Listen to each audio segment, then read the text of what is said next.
오늘 말씀 에베소서 3장 8절에서부터 13절입니다. 함께 읽습니다. 모든 성도 중에 지극히 작은 자보다 더 작은 나에게 이 은혜를 주신 것은 측량할 수 없는 그리스도의 풍성함을 이방인에게 전하게 하시고 영원부터 만물을 창조하신 하나님 속에 감추어졌던 비밀의 경륜이 어떠한 것을 드러나게 하려 하심이라. 이는 이제 교회로 말미암아 하늘에 있는 통치자들과 권세들에게 하나님의 각종 지혜를 알게 하려 하심이니 곧 영원부터 우리 주 그리스도 예수 안에서 예정하신 뜻대로 하신 것이라. 우리가 그 안에서 그를 믿음으로 말미암아 담대함과 확신을 가지고 하나님께 나아감을 얻느니라. 그러므로 너희에게 구하노니 너희를 위한 나의 여러 환난에 대하여 낙심하지 말라. 이는 너희의 영광이니라. 아멘. 할렐루야. 오늘 이 교회라는 제목 가지고 말씀을 한번 보려고 합니다. 제가 이 교회라는 것에 대해서 학문적이나 어떤 교리적으로 풀려고 하는 것이 아니고요. 말씀을 통하여서 교회가 무엇인가에 대해서 같이 한번 나눠볼 수 있는 시간 되기를 원합니다. 물론 이제 교회라고 하면은 여러 가지로 우리가 생각을 하죠. 교회라는 장소로도 생각을 하고, 그리고 또 성경에 기록된 것처럼 우리 예배하는 자들의 모임으로도 생각을 하죠. 그래서 우리는 이 교회를 여러 가지 의미로 씁니다. 또한 성전에서부터 시작되어진 이 하나님의 임재의 장소도 오늘날 이제 우리에게는 교회가 되는 것이죠. 그러나 한 가지 확실한 것은 장소적인 측면으로 우리가 교회를 바라보지 않아야 된다는 것. 장소적으로보다 훨씬 중요한 것. 물론 저는 늘 이야기합니다. 우리가 예배하는 것 자체가 거룩하고 예배 자체가 중요하니까 성전도 중요한 거예요.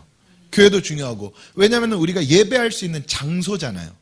우리가 만약에 결혼식을 하거나 할 때에 좋은 장소를 고르는 이유가 뭡니까? 또 우리가 살아가고 있는 집을 깨끗하게 청소하고 그 집도 좋으면 좋을수록 우리가 만족하잖아요. 그 이유가 뭐겠어요? 내게 중요한 장소기 때문에 그런 거거든요. 근데 교회 또한 마찬가지입니다. 그래서 교회에 있는 것들을 우리는 뭐라고 표현합니까? 성물이라 표현하고, 그리고 물론 신학적으로 어떤 분들은 성전과 교회에 대한 연관성을 부인하기도 하지만, 그러나 저는 이 또한 성전이라고 생각을 합니다. 하나님의 성전의 역사가 교회라는 성전으로 바뀌어진 것이죠.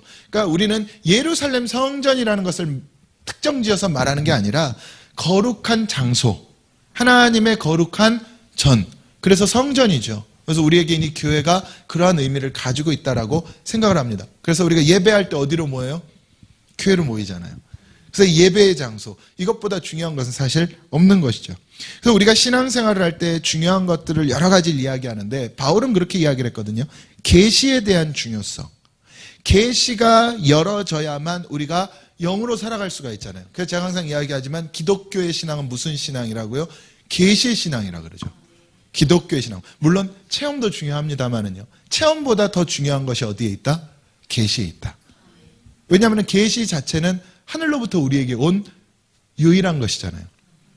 세상 모든 것들이 땅에서부터 위를 바라보고 쫓아갑니다. 세상 모든 종교들이 아래서부터 위에 무엇이 있는가를 찾고자 하죠. 근데 참 놀라운 게요. 우리 기독교만이 위에서부터 아래로 내려온 거예요.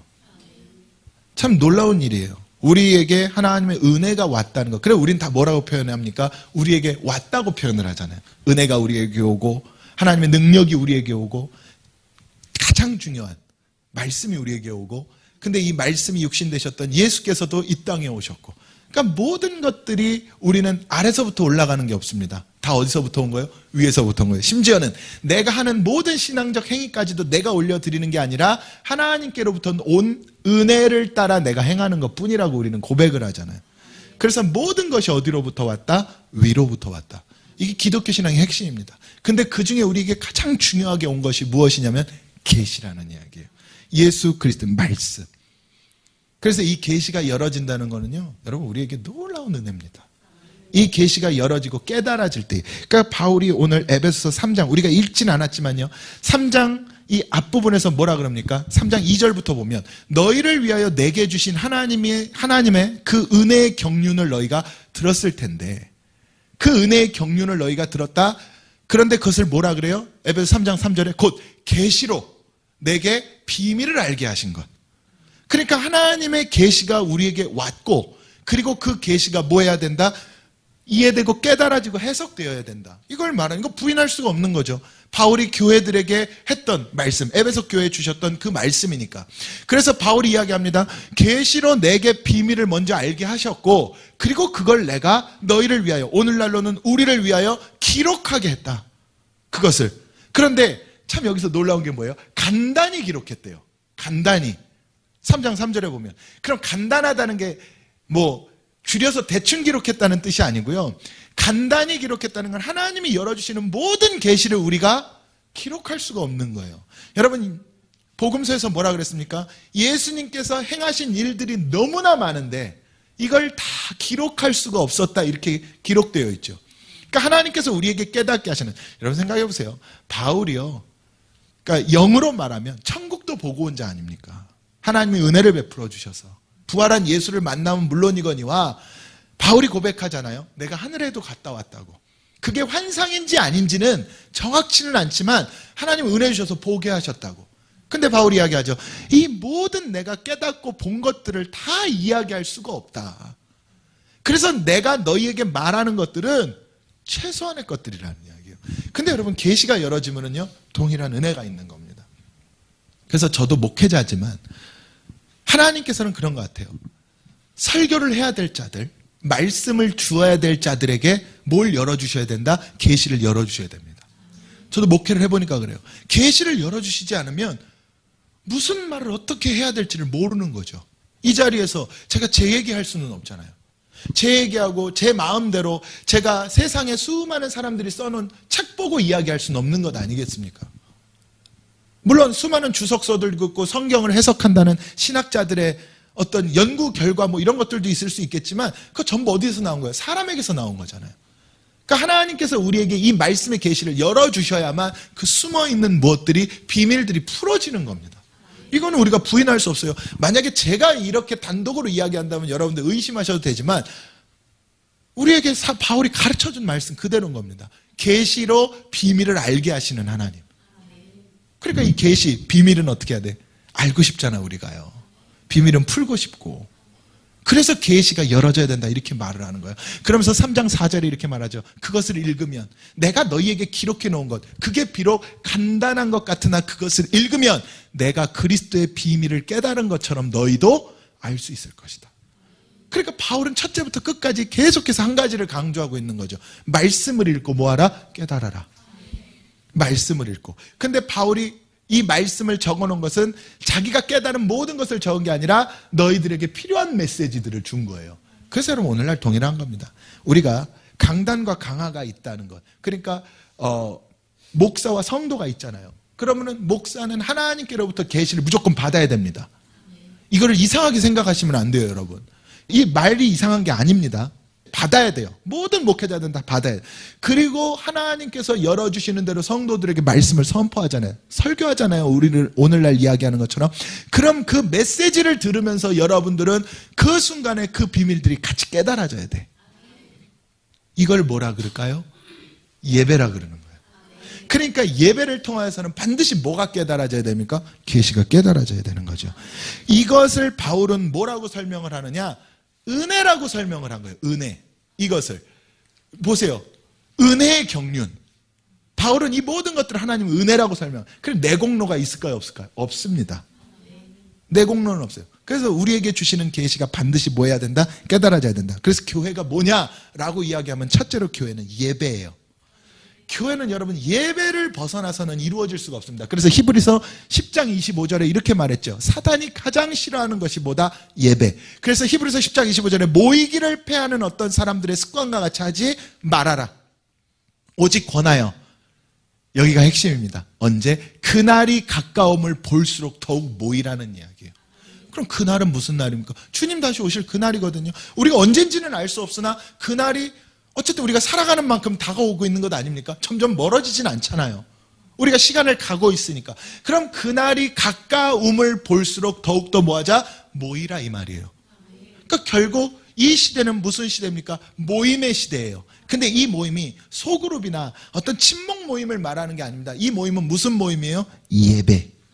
예배. 그래서 교회에서 하는 모든 모임에는 뭘로 시작하라? 예배. 할렐루야. 예배. 그래서 저는요, 소그룹이나 이런 어떤 모임을 교회에서 하더라도 뭐가 반드시 필요하다고 저는 믿냐면 예배가 필요하다고 믿습니다. 그냥 335 아니면은 뭐 많은 인원들이 그냥 놀고 먹고 마시는 것으로 끝나버리면 그거는 무엇과 전혀 상관없는, 은혜와 상관없는 모임인 거예요, 그냥.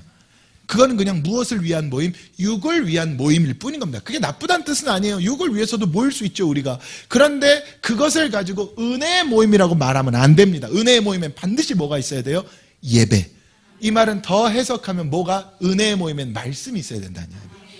그래서 교회에서 하는 어떤 공적인 목적을 가지고 하는 모든 모임들에는요, 그래서 저는 그렇게 믿어요. 말씀이 있어야 된다. 그럼 말씀이 있으려면 뭐가 있어야 돼요? 어쨌든 그게 전도사님이건 목사님이건 누구건 간에 메시지를 선포할 수 있는 사역자가 있어야 된다. 저는 그렇게 믿는 거예요. 이것을 이제 여러 가지 이제 소그룹 모임을 중요시 하시는 분들은 이것을 반박하실 수도 있겠으나 여러분 다르거든요. 여러분 계시를 통하여서 우리에게 은혜가 임하니까. 그러니까 말씀을 선포할 자가 반드시 있어야 되는 거예요. 할렐루야.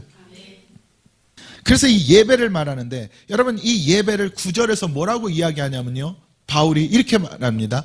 영원부터 만물을 창조하신 하나님 속에 감추어졌던 비밀의 경륜.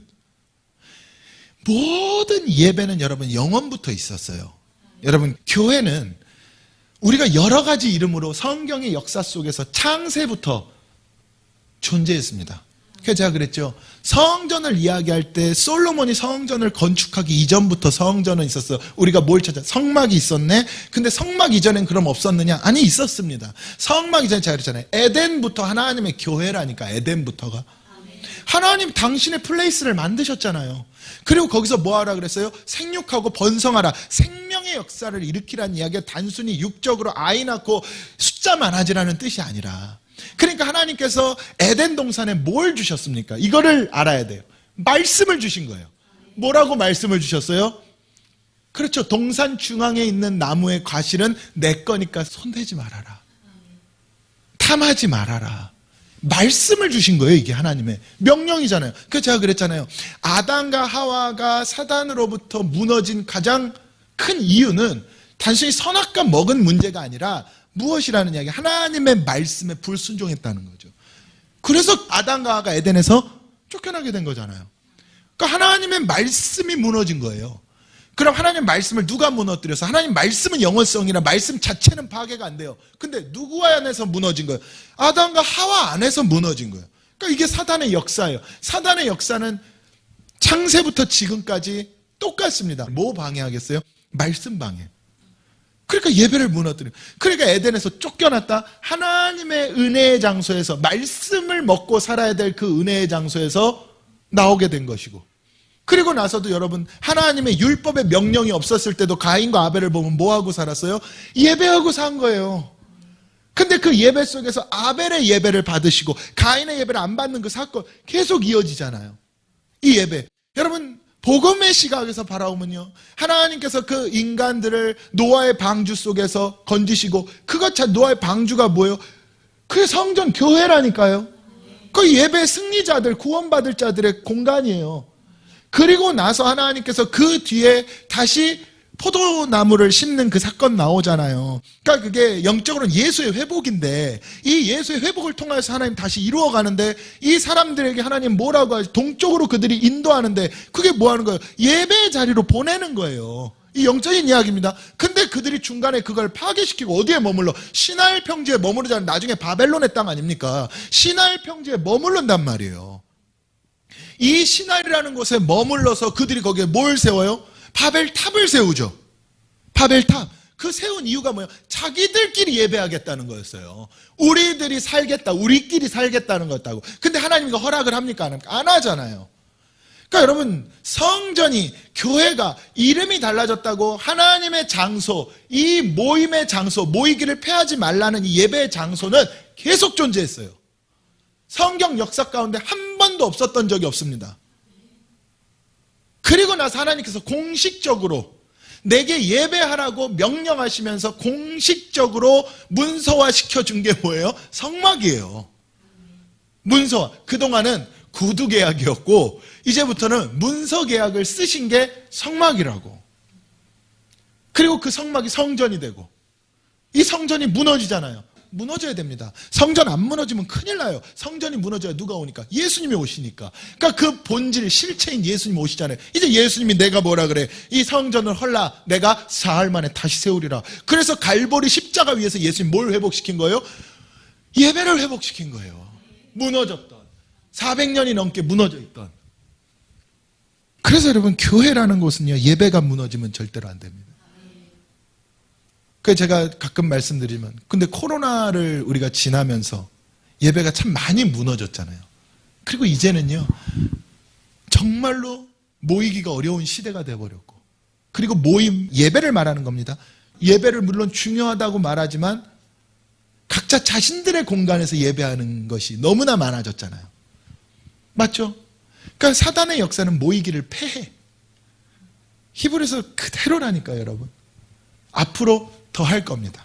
그래서 제가 그러잖아요. 과거부터 계속 유지되었던 교회가 아닌 이상은 이제는 교회가 참 모하기가 어렵다? 그렇죠. 다수가 모이기가 어려운 시대가 됐다. 정말 어려운 시대가 된 거예요. 그래서 점점 그날이 가까울수록 무슨 시대로 바뀌어집니까? 소수의 시대로 바뀌어지는 거예요. 근데 이 또한 성경 역사 그대로 아닙니까? 성경의 메시지 그대로 아니었어요. 그래서 제가 가끔 무서운 게 있다 그랬잖아요.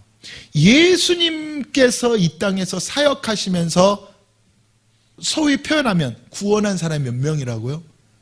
120명이에요. 예수님께서.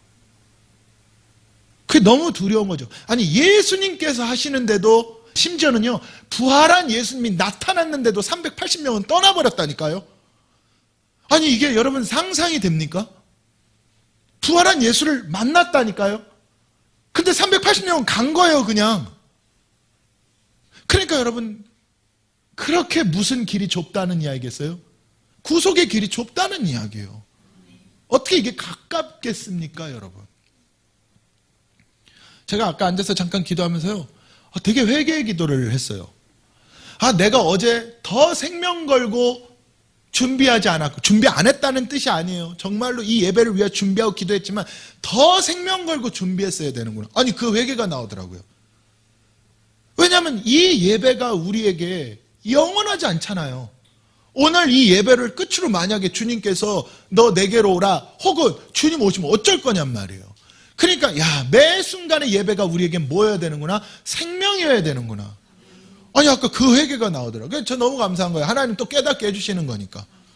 근데 이게 뭐를 통해 깨달아지겠어요? 아까 이 말씀, 오늘 설교를 다시 한번 상기하면서 이 말씀을 읽는데 그게 깨달아지는 거예요.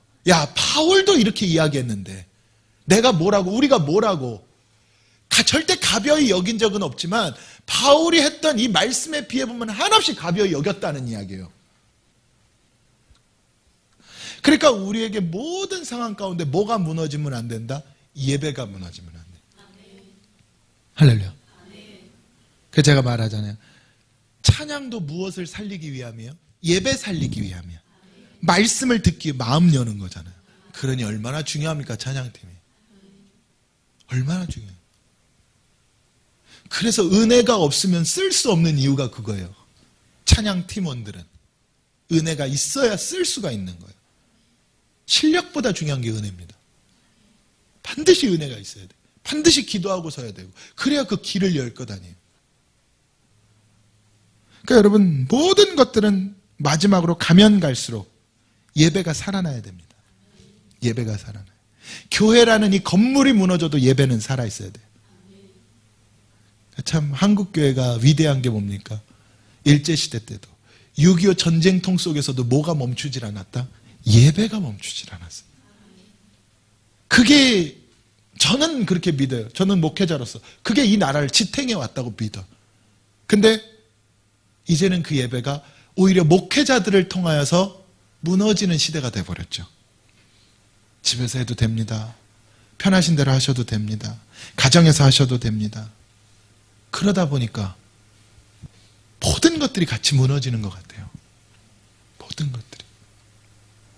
여러분, 교회는 시간이 지나면 지날수록 보수화되어 가야 됩니다. 교회는 개혁하는 곳이 아니에요.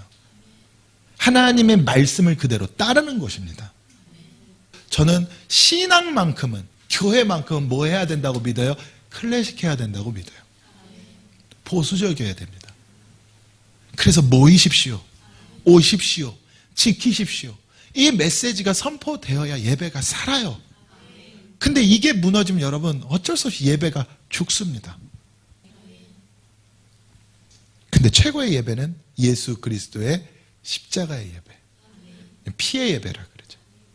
사실 여러분 교회를 이야기할 때 이 예배만 우리가 온전하게 이해를 해도요, 다른 거 사실 몰라도 됩니다. 둘째로 예배, 이 교회를 이야기할 때 교회는 영원성입니다. 에덴에서부터 어디까지? 주님 재림까지. 이 영원성이에요. 여러분 영원하다는 게 무엇을 우리에게 영원성이라고 표현할까요? 성경이 영원성인 거예요. 그러니까 창세기 1장 1절부터 요한계시록 마지막까지가 뭐예요? 영원성이야. 그리고 그 뒤에는 뭐냐? 그 뒤에는 하나님의 시간. 그 또한 영원성이죠. 근데 우리에게 있어서 우리에게 주어진 영원성은 성경입니다. 그래서 에덴에서부터 주님 다시 오시는 그 순간까지. 그래서 하나님의 시간으로 우리가 이제는 완전히 들어가고 싶으니까 요한 사도가 뭐라 그래요? 아멘 주 예수여 어서 오시옵소서. 여러분 어서 오셨으면 좋겠어요? 아니잖아요. 그래요? 정말 어서 오셨으면 좋겠어요? 근데 사도 요한이 이 복음을 깨달으니까 뭐라 그래요? 어서 오시옵소서. 이거를 깨달았던 그 과거 우리네 그 수많은 목사님들 중에 뭐 주기철 목사님이나 손양원 목사 이런 분들은 다 뭐라 그런 거예요? 언제 오십니까? 언제 오십니까? 그러니까 여러분 진짜 신앙을 지키면은요 주님 오시길 기다릴 수밖에 없어. 왜냐하면 신앙 지키면서 이 땅을 살아가는 게 쉬워 어려워요. 그러니까 빨리 오셨으면 좋겠는 거예요. 아 저도 그럽니다. 그러니까 그냥 주님 빨리 오셨으면 좋겠는 마음이 있어요. 근데 여러분 이게 믿음의 결과인 거예요. 믿음의 열매는 제 이름으로 확증이 되는 거니까. 그래서 3장 11절에 보면 바울이 이렇게 말하잖아요. 곧 영원부터 우리 주 그리스도 예수 안에서 예정하신 뜻대로 하신 것. 이게 뭐예요? 교회. 에베소 3장 10절에 말하는 것처럼 이는 이제 교회로 말미암아 하나님의 각종 지혜를 알게 깨닫는 것.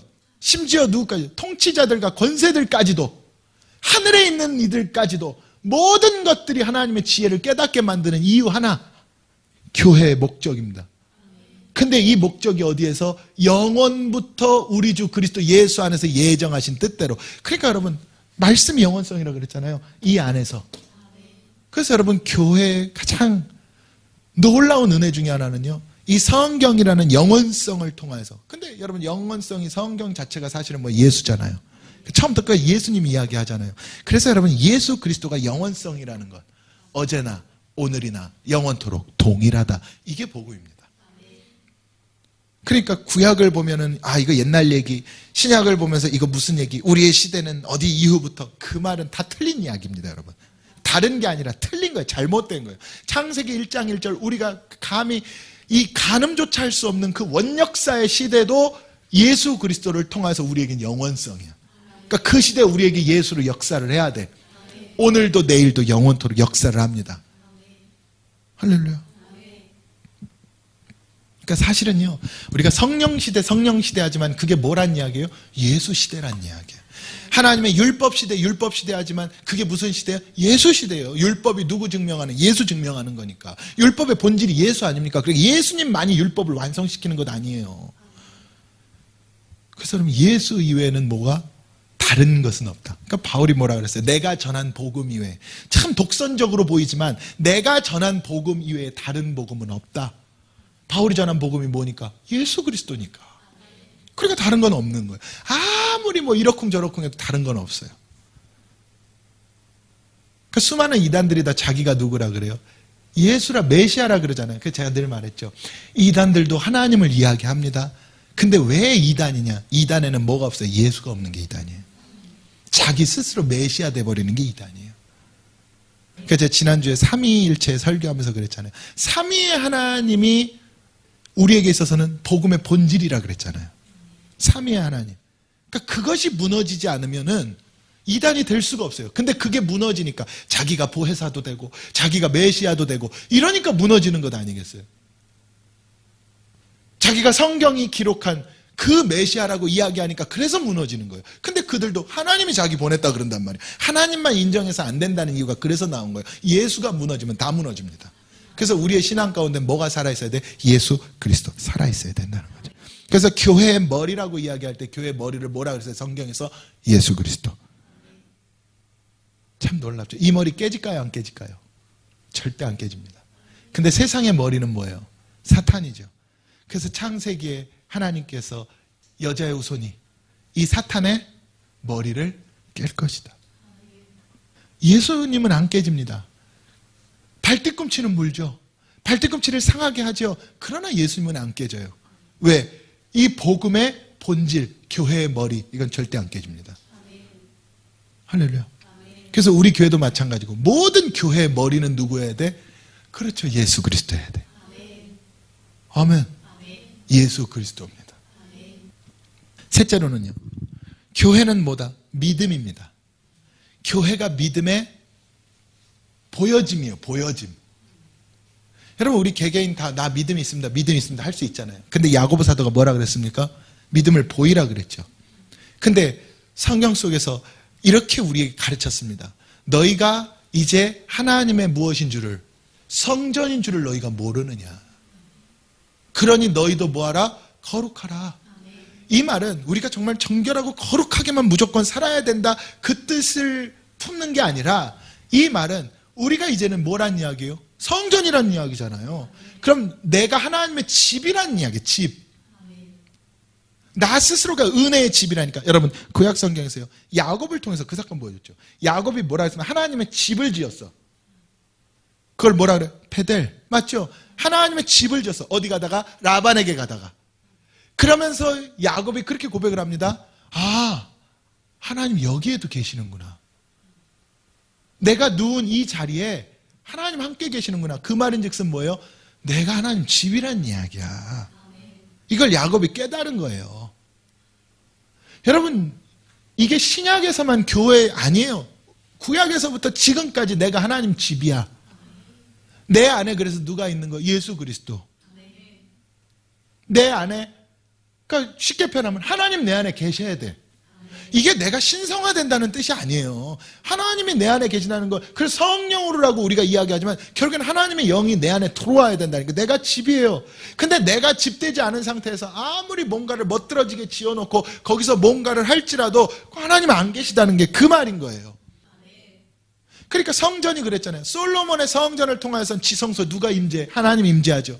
근데 이 집의 거룩성이 무너진 성전은 헤롯의 성전이잖아요. 그러니까 헤롯이 지은 성전에 하나님 계셔 안 계셔? 안 계셨던 거예요. 누가 있었대요? 강도가 있었어. 예수님 하신 말씀이잖아요. 너 강도의 소굴을 만들었다. 강도가 있었대. 그러니까 여러분 이 집에 누가 있어야 되는 거예요? 강도 있으면 안 돼. 온갖 욕심으로 우리가 다 강도 집어넣고 살잖아요. 돈에 대한 욕심, 뭐에 대한 욕심, 뭐에 대한 욕심, 전부 강도에 내 안에 다 뺏으려고 하는 것밖에 없어. 탐심의 덩어리들. 근데 뭐가 있어요? 하나님의 집이 있어요. 하나님의 집이 있어야 내가 뭘로 사는 거예요? 말씀으로, 믿음으로. 그 말이에요. 그게 믿음이야. 그러니까 오늘 여러분 교회가 하나님의 집이 되어야 믿음인 거예요. 할렐루야.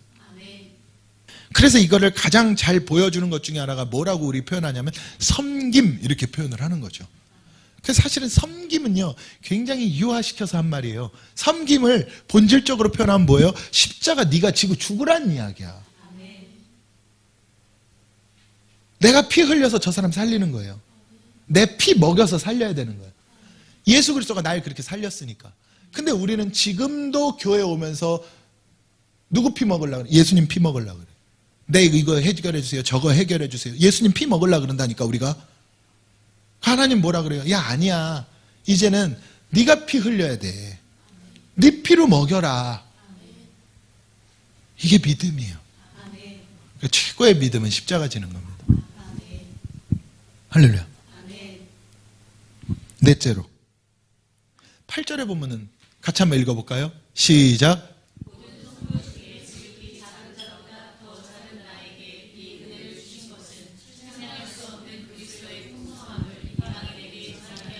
그렇죠. 바울이 이야기하는 거예요. 내가 이 모든 은혜 받은 이유 딱 하나.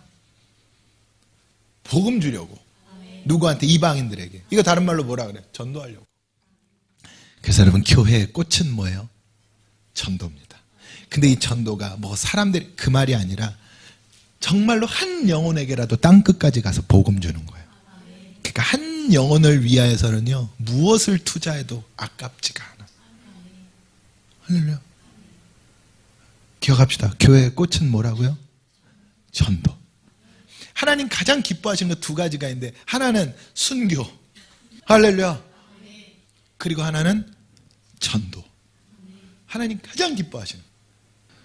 하나님 우리에게 주신 사명이 있어. 땅 끝까지 이르러 내 증인되라. 그게 능력 주신 목적이잖아요. 그럼 물질도 능력이고 건강도 능력인 겁니다. 내가 하는 말도 능력이고. 그럼 그 능력들 왜 줬어요? 내게 이 브릴리언트한 아이디어 왜 준 거예요? 다 전도하라고 준 겁니다. 땅 끝까지 이르러 내 증인되라고. 그래서 주신 능력들이에요. 근데 그 능력들 가지고 우리는 뭐 했어? 그렇죠. 온갖 세상의 잡것들 내가 가지고 오려고 쓰잖아요. 맞죠? 그러니까 옆에서 누가 박수치고 있겠어요? 마귀가 박수치고 있겠죠. 할렐루야. 교회의 꽃은 전도. 그러니까 여러분, 몇 명을 하느냐는 문제를 이야기하는 것 아니에요. 그게 문제는 아니에요. 한 영혼이 귀한 줄을 깨달으면 돼. 참 저도 이제 개척을 했잖아요. 목회를 하면서. 그러니까 정말 한 영혼이 귀하다는 게 너무 절절해요. 한 영혼이, 이게 사람 한 사람 더 와서 뭐 그 말이 아니라 한 영혼을 주께로 인도하는 게 얼마나 어려운 일인지를 몸소 체험하다 보니까, 그러니까 한 영혼도요 가벼울 수가 없는 거예요. 할렐루야. 기꺼이 한 영혼을 위해서 뭐 할 수 있겠어? 죽을 수 있겠는 거죠. 이게 순교잖아요, 사실은요. 여러분들도 마찬가지. 이 믿음이 생겨야 돼. 그게 진짜 하나님의 집이라니까요. 그러니까 이 시대가 교회 시대가 된 이유가 있습니다. 이방인들 때문에. 그래서 우리도 복음 받은 것 아니에요? 할렐루야. 마지막으로 13절에 나와 있죠. 이 모든 교회는 영광입니다. 근데 여기서 바울이 이런 얘기해요. 지금 이 에베소는 바울이 갇혔을 때, 갇힌 상태에서 쓰는 거거든요. 근데 바울이 너희에게 구하노니 너희를 위한 나의 여러 환난. 그러니까 바울이 환난을 당하고 있다는 이야기예요. 지금 내가 지금 엄청난 환난을 당하고 있는데, 그렇다고 해서 너희가 낙심하지 말아라. 낙심하지 마. 왜? 내가 환난을 당함으로 말미암아 너희에게는 영광이래요. 아멘. 여러분, 교회는요 환난 때에 꽃 피우는 겁니다. 교회는 환난이 강해지면 강해질수록 꽃 피우는 거예요. 교회의 전성시대, 부흥의 시대, 축복의 시대, 그때 꽃 피우는 게 아니야. 그땐 심는 거야. 열매는 누가 먹어요? 환난 때에. 이게 교회의 목적성입니다. 여러분, 이 교회도 마찬가지죠. 만약에 이 담임 목사가 환난을 당함으로 성도가 영광을 얻는 거예요. 그 저는 목회하면서 환난을 당해야 돼. 뭐 안 좋은 일을 당해 그 말이 아니라 제가 환난을 당해야 돼요. 어떤 상황 속에서도 그 고통과 환난을 지날 때 여러분들 그 영광을 먹는 거야. 여러분들도 마찬가지입니다. 여러분들이 설사 어떤 환난에 처해 있다. 그럼 여러분들을 통해서 구원받아야 될 자들에게 영광을 먹이는 겁니다. 여러분, 이 교회가 환난을 받는다. 그러므로 말미암아 세상에 소금과 빛 되는 거예요. 이게 하나님의 영광이야. 그러니까 여러분, 환난 중에 기뻐하고 고난 중에 즐거워하고.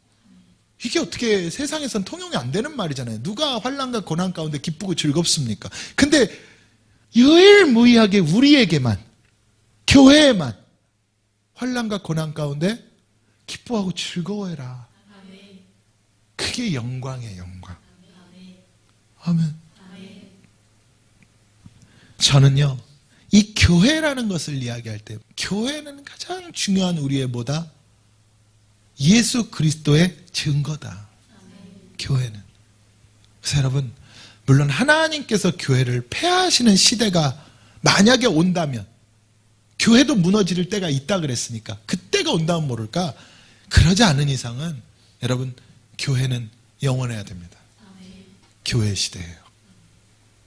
그리고 마지막에도 교회가 건물적인 교회들은 무너질지 몰라도 어떤 교회로 바뀌겠어요? 나라는 교회로 또 바뀌어야 돼.